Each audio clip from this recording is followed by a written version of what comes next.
Hola, buenos días. Seguimos con España en 1936 y por qué estalló una guerra civil. En una primera parte hemos evocado las causas estructurales, los fenómenos más profundos a nivel social, a nivel económico y a nivel político que explican la brecha que aparece en España y que puede entonces explicar la violencia de un enfrentamiento civil. Llegamos a los factores desencadenantes, es decir, que llegamos al año 1936, en el que se produce eh, esta guerra civil y vamos a ver cómo concretamente llegó el país a esta contienda civil, a esta guerra civil. Y empezamos con una elección general, una elección legislativa, con un cambio de mayoría, un cambio de gobierno, a través de la victoria del Frente Popular. Eh, Victoria del Frente Popular, gracias a la división de las derechas, ya sabéis que son tres en aquel momento, las derechas en España, una derecha conservadora pero compatible con la República, una derecha monárquica y una derecha extrema y por ejemplo de corte fascista. Mientras que las izquierdas se agrupan en la alianza llamada el Frente Popular. ¿Por qué nuevas elecciones? Elecciones ya se produjeron en 1933, entonces, ¿por qué nuevas elecciones? Lo que pasa es que los radicales de Alejandro Lerroux están en el poder y sufren escándalos financieros. Escándalos financieros mancillan la imagen de los radicales y ya no parecen capaces de gobernar, porque la gente no se fía en los radicales. Así que el presidente Alcalá Zamora decide disolver de nuevo las Cortes en enero de 1936 y se organizan elecciones entonces en febrero. Una campaña electoral empieza con carteles, por supuesto. Aquí tenemos uno, es un cartel del Partido Comunista. Es un cartel interesante por todos los elementos que nos presenta. Tenemos un cartel dividido en dos partes, se nota por los colores. Arriba el rojo, abajo el negro. Entre los dos una mujer que aparece en amarillo. Bueno, por supuesto, el rojo y el amarillo hacen pensar en los colores de la bandera española. Y esta mujer quiere votar al Partido Comunista. Se nota, lleva un boletín de voto, quiere votar al Partido Comunista, pero no puede, o es difícil, porque un grupo de personas se agarran a su falda y quieren impedir este voto. Vamos a empezar por estos personajes que están abajo, en el color negro. Tenemos tres personas, una mujer, con su vestido podemos ver que es una monja. Tenemos también un cura, un sacerdote, representan por supuesto la Iglesia Católica, y entre los dos un hombre que lleva un traje elegante, que lleva un sombrero de copa alta, simboliza entonces las élites, simboliza la burguesía, y como vemos también una caja fuerte, puede simbolizar el poder del dinero, los banqueros, por ejemplo, los banqueros, los empresarios. En esta caja fuerte vemos a un ahorcado. Notamos también que los tres personajes pisan cuerpos, cuerpos sangrientos, y vemos a una madre con su hijo que está llorando.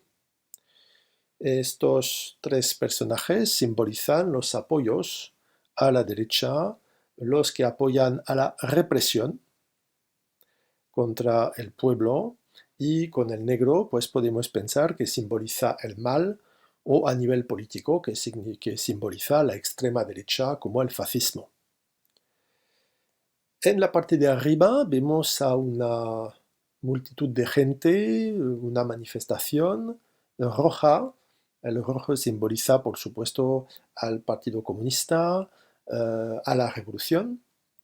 Vemos en esta masa de gente banderas con tres colores de la República, son banderas de Unión Republicana.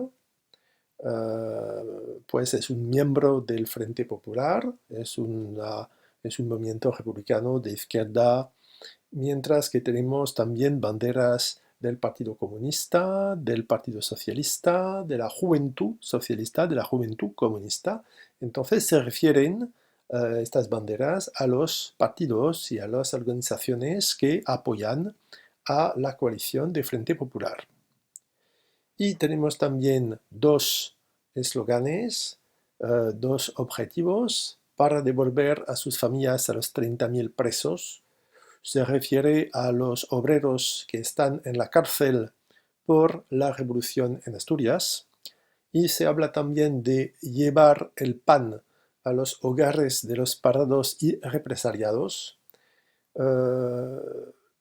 Llevar el pan a los parados, las personas que han perdido su trabajo, ya que estamos algunos años después de la crisis mundial de 1929. Y represaliados, pues se trata de los obreros que han perdido su empleo después de las huelgas de 1934.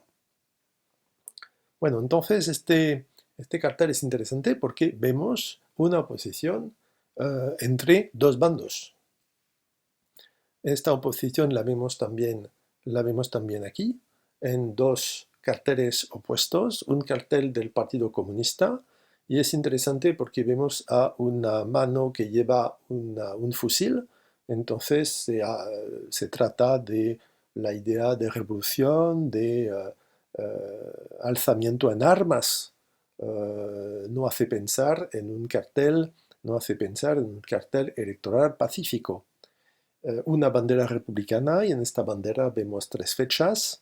La primera fecha, 1873, se refiere a la Primera República.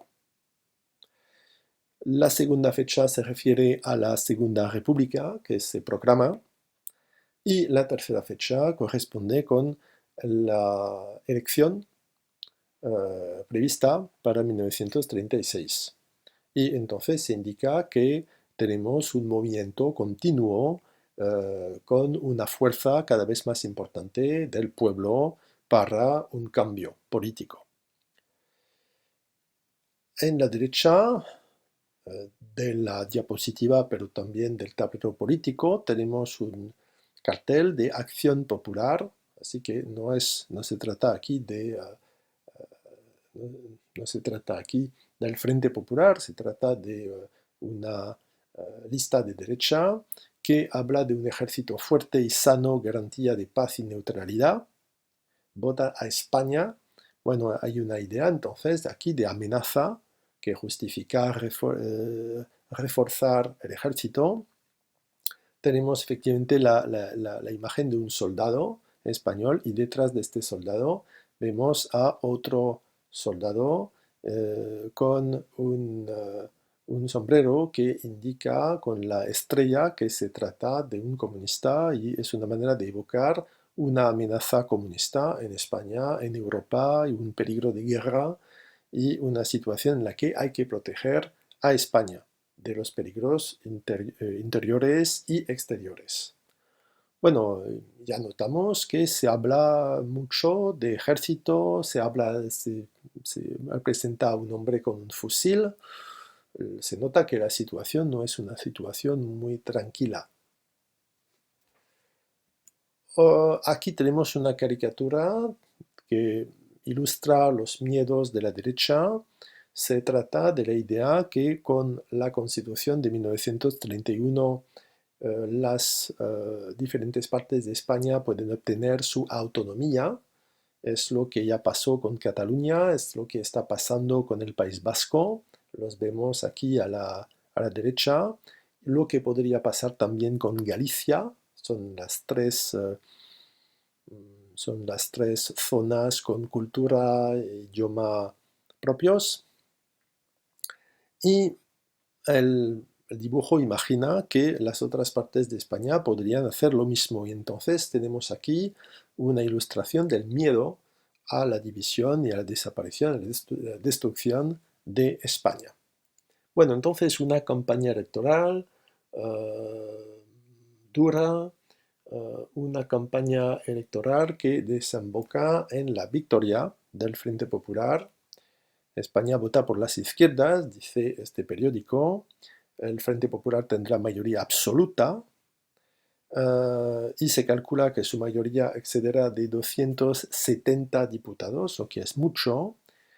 Lo gracioso es que los votos del Frente Popular exceden de unos 150.000 votos, los votos a la derecha, al otro bando, pero el sistema electoral hace que el Frente Popular obtiene una larga mayoría en las Cortes. Esta victoria está evocada también en una tarjeta postal como la que ya vimos, evoca con el 16 de febrero de 1936 estas elecciones. Podemos traducir la leyenda, pues dice efectivamente que las elecciones de febrero hechas por las derechas, porque bueno, se considera que la derecha estaba en el poder antes, dan una inmensa mayoría a los defensores de la causa del pueblo, lo que es verdad, abriendo las prisiones donde miles de obreros habían sufrido, otra referencia a los mineros asturianos encarcelados. Habían sufrido durante más de un año la más dura y bárbara represión reaccionaria. Bueno, aquí se nota que tenemos una tarjeta postal de izquierda porque es una expresión dura, bárbara, represión reaccionaria, es muy peyorativo, por supuesto.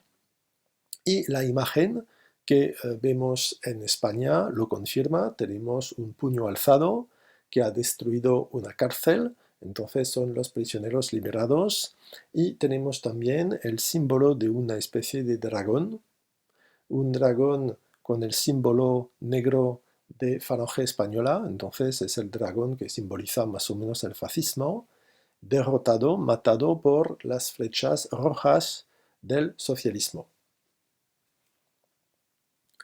Aquí tenemos el resultado de las elecciones en el Congreso de los Diputados y notamos efectivamente que los comunistas, socialistas, partidos republicanos de izquierda, así como la izquierda catalana, tienen una mayoría de los escaños. El Frente Popular es un conjunto bastante largo, un poco complejo.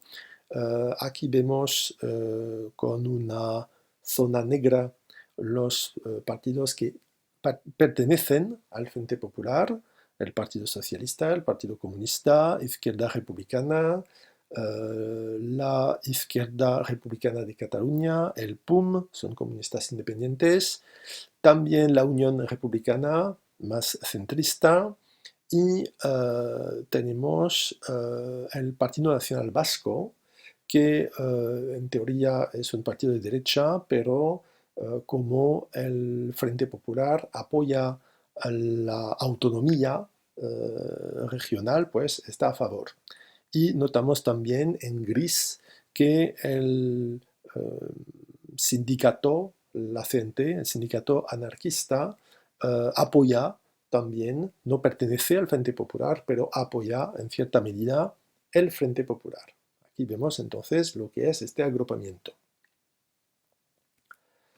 Niceto Alcalá-Zamora, el presidente, después de estas elecciones, elige a un nuevo presidente del gobierno y este nuevo presidente del gobierno es Manuel Azaña, republicano de izquierda. Y encontramos entonces aquí los dos hombres que ya dirigían el país en 1931.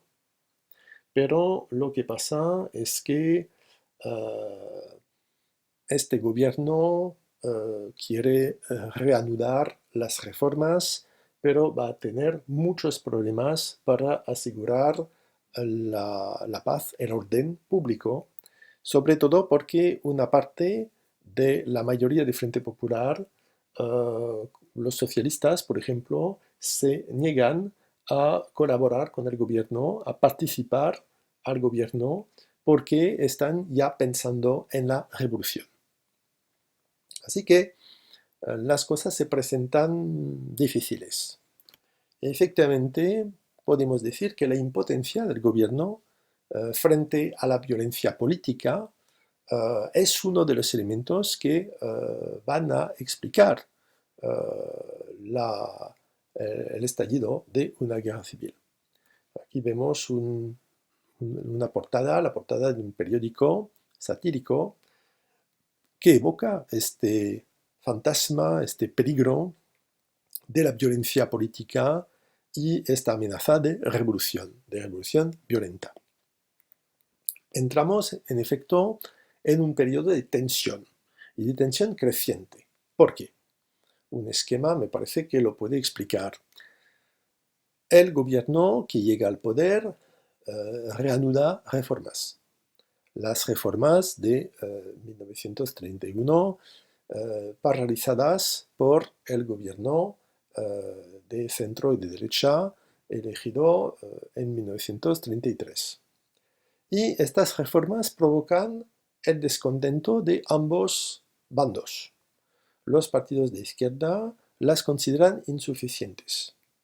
Consideran que ahora solo una revolución permite cambiar de forma justa la sociedad. En cuanto a los partidos de derecha, consideran estas reformas como excesivas y entonces consideran que la única solución para volver al orden público y a lo justo es un golpe de Estado. Entonces llegamos a un punto en el que nadie, al fin y al cabo, está listo para jugar el juego de la democracia y de la legalidad. Y entramos en un periodo de huelgas, de ocupaciones ilegales de tierras por campesinos pobres, un periodo de violencia callejera, se afrontan los comunistas, por ejemplo, y los falangistas, periodo de asesinatos, periodo en el que se prepara un alzamiento militar. Además, Niceto Alcalá Zamora fue juzgado y destituido porque no tenía derecho en la Constitución de 1931 de disolver dos veces a las Cortes. Y entonces pierde su puesto de presidente y su sucesor es el presidente del gobierno, Manuel Azaña. Manuel Azaña, ahora presidente, no puede dirigir el gobierno y le sucede entonces Santiago Casares Quiroga, que es un miembro de izquierda republicana, pues es un republicano de izquierda. Este gobierno se reveló incapaz de frenar la acción republicana de los sindicatos proletarios, de frenar las provocaciones de la extrema derecha, los preparativos de golpe de estado del ejército. En este gráfico podemos ver que efectivamente la conflictividad laboral, las huelgas aumentan en este periodo, en el primer trimestre de 1936,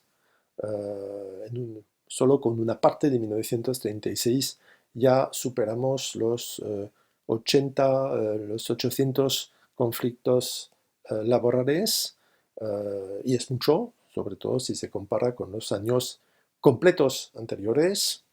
De la misma forma tenemos un aumento fuerte de los asesinatos políticos. España había conocido un año terrible, 1934, pues otra vez se trata de lo que pasó en octubre con la revolución, por ejemplo, en Asturias.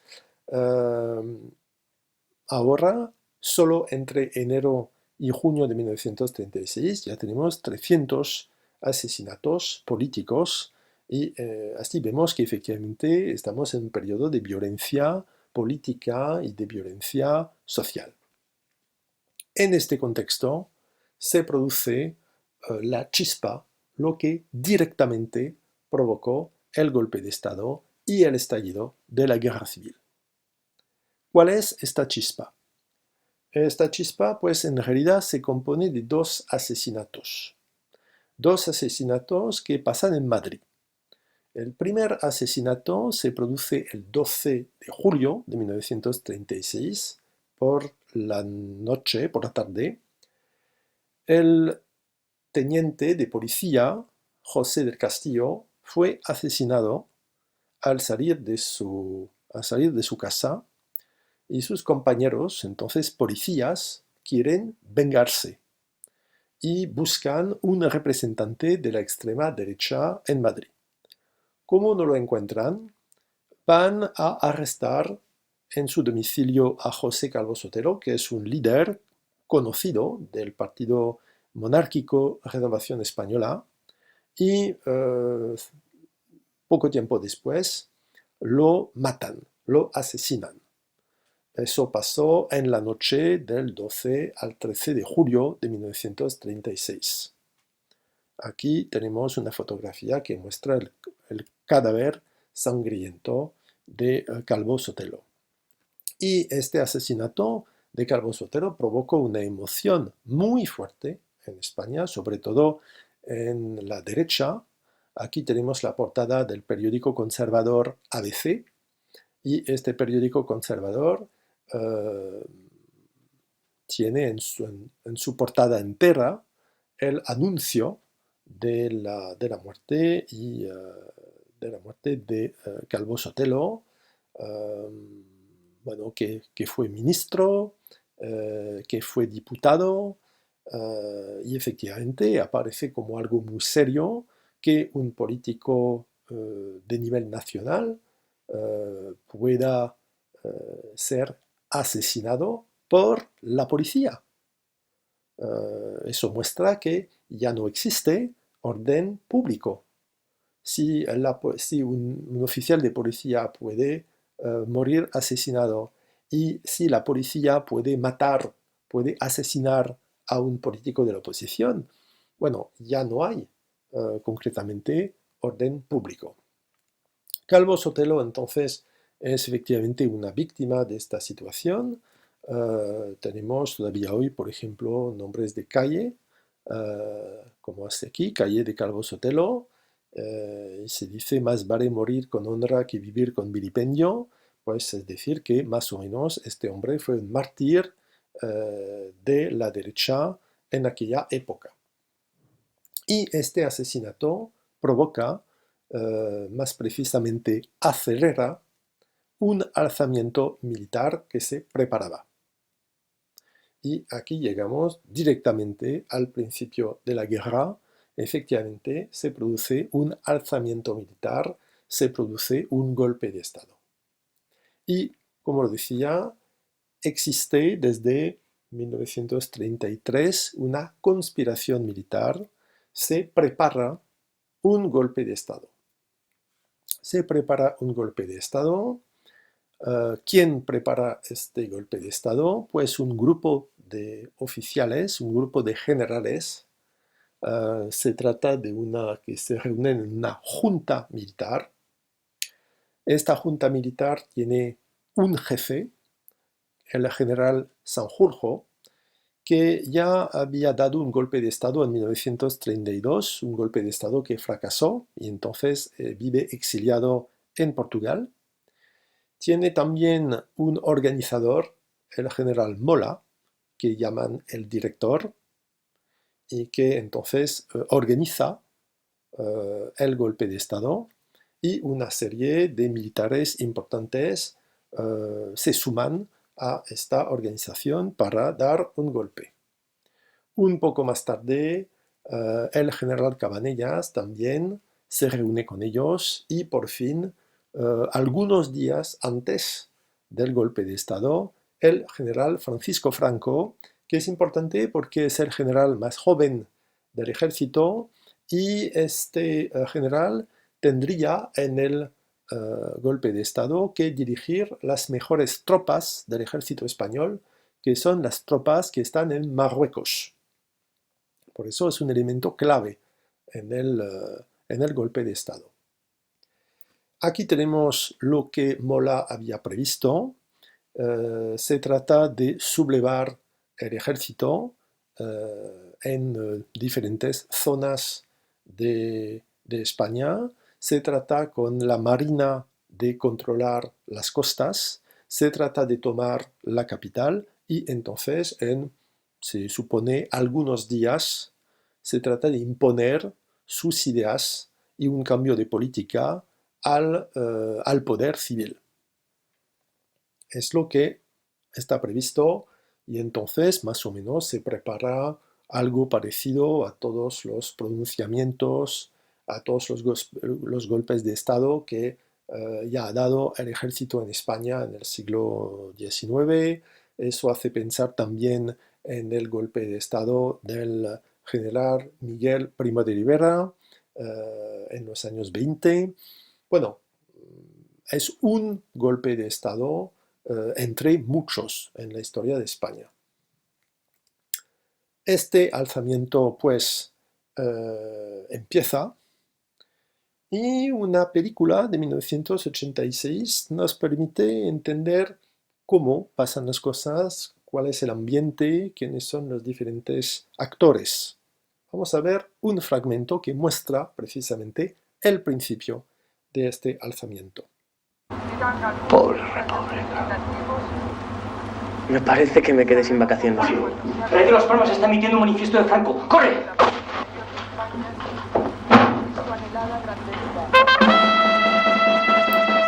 Estamos en Canarias.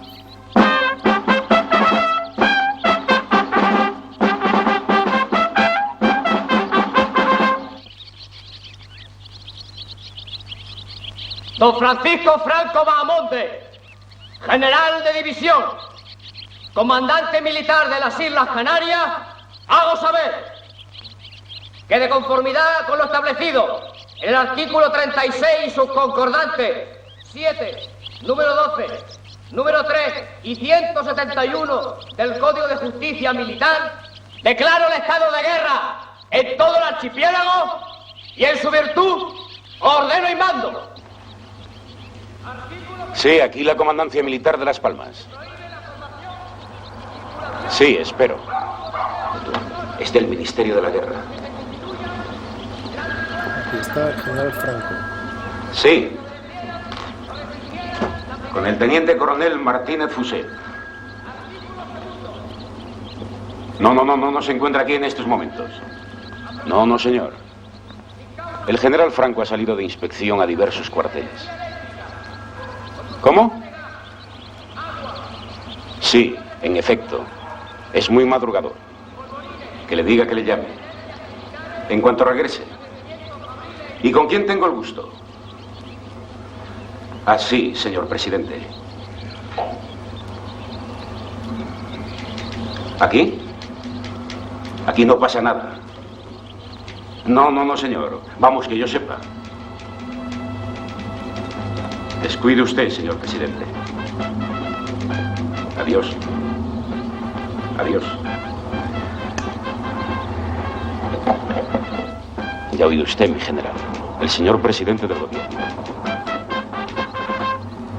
Que le llame usted en cuanto pueda. Dios.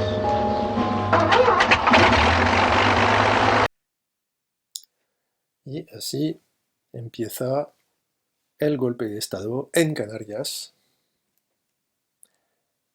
Este golpe de Estado efectivamente empieza, pues la verdad es que empieza primero el 17 de julio en Melilla, aquí en la costa de Marruecos, en el sur del mapa, y después en toda la península el 18, así que muchos cuarteles militares se alzaron el 18 de julio, lo que vemos aquí. Primero tenemos una lucha en toda España entre los rebeldes y las fuerzas que quedan fieles a la República, al gobierno, fuerzas militares, fuerzas de policía y también la gente, los civiles, la población, que se opone al golpe. Y entonces, bastante rápidamente, aparecen dos zonas en España, una zona dominada por los rebeldes, que llamamos el bando nacional, porque ellos mismos se llaman los nacionales, y tenemos la zona dominada por los republicanos, es decir, los que defienden al gobierno. En la prensa, pues se evoca el alzamiento de algunas guarniciones. Se dice que algunas guarniciones se alzan en armas, pero que no hay una amenaza muy importante. Algunas guarniciones se alzaron ayer en armas contra el régimen. Bueno, todas las organizaciones obreros se unen para oponerse al golpe de fuerza. Entonces, los sindicatos, por ejemplo, los partidos de izquierda, toman las armas para oponerse al golpe de Estado. Se dice también que hay un nuevo gobierno porque Casares Quiroga ha preferido dimitir frente a la gravedad de la situación. Y pues entonces lo que pasa es que el golpe de Estado que tenía que hacerse en algunos días ha fracasado, ya que España se divide en dos partes. La Marina de guerra fiel a la República se opone al paso de las tropas que están en Marruecos al mando de Franco. Entonces, en esta situación ha fracasado el golpe, entramos en una guerra civil. ¿Quién va a ganar? Bueno, es difícil decirlo. La prensa evoca una sublevación sofocada en poco tiempo. Efectivamente fue sofocada en una parte del país. Los generales como Fanjul en Madrid o Godet en Baleares, en Barcelona, fueron arrestados y van a ser fusilados, pero en realidad pues, la sublevación militar dura mucho más tiempo y entramos en una guerra civil de varios años. Eso es otra historia. Llegamos a la conclusión de este capítulo. Esta conclusión la podemos hacer en forma de esquema. Tenemos efectivamente el periodo de la Segunda República, que empieza en abril de 1931 y que va hasta julio de 1936, principio de la Guerra Civil, considerando que a partir de este momento España está dividida en dos partes. Una parte sigue viviendo en el régimen republicano y el otro en una dictadura militar. Empezamos con el periodo en 1931 del gobierno provisional, que convoca a Cortes Constituyentes, que empieza algunas reformas. Se redacta una constitución, como lo sabéis, y entramos en el bienio progresista o reformista entre 1931 y 1933, con una serie de reformas, pero el presidente disuelve las Cortes, se producen elecciones y entramos en el bienio negro o conservador entre 1933 y 1936. Es el momento en el que se paralizan las reformas, se produce la Revolución de 1934, reprimida. En 1936 el presidente disuelve las Cortes, nueva mayoría de Frente Popular, se reanudan las reformas, los sindicatos se afirman, la violencia callejera es fuerte y se prepara una conspiración militar para dar un golpe de Estado, y este golpe de Estado que fracasa desemboca en una guerra civil que empieza el 17-18 de julio de 1936 y se acabó oficialmente el 1 de abril de 1939. Al empezar este capítulo hemos leído este poema de Antonio Machado que evoca estas dos Españas diferentes, estas dos Españas que luchan y que han de helar el corazón al españolito. Pues acabamos con un dibujo humorístico de Antonio Mingote, que fue durante muchos años el dibujante del periódico ABC, pues conservador, y aquí tenemos a una pareja hablando, y uno dice: se quedó corto el poeta cuando dijo que una de las dos Españas había de helarnos el corazón, nos lo pueden helar las dos, y la otra persona dice: incluso las 17, es una manera de evocar las 17 autonomías, regiones autónomas de España, pues con la Constitución de 1978, y es una manera de decir que España se está dividiendo no en dos, como en la época de la Guerra Civil, sino en 17, con la Constitución y las autonomías. Y con este dibujo, pues, se acabó la misa por hoy. Y se acabó el capítulo.